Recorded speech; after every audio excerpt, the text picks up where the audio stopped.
In this episode, we will focus on cameras, perspective, and ground options. You can create a new camera from the Create menu.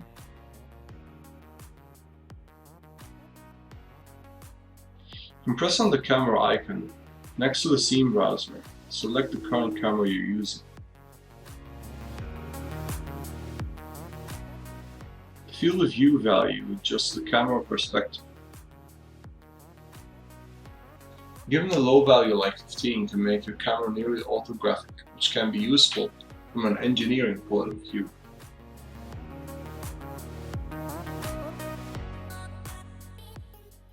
Also, what you see here in the render is a bit of blur effect. This is due to the DOF being active, which is depth of field.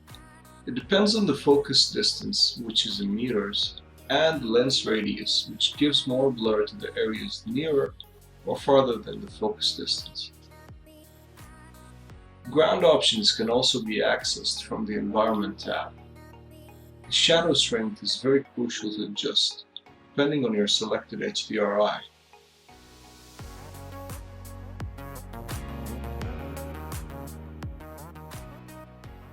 Press on the Attach button in order to start using a previously created camera.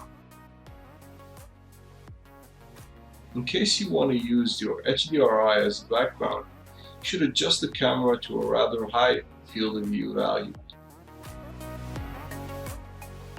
Also adjust the location of the camera by the distance from the object and by vertical and horizontal positioning.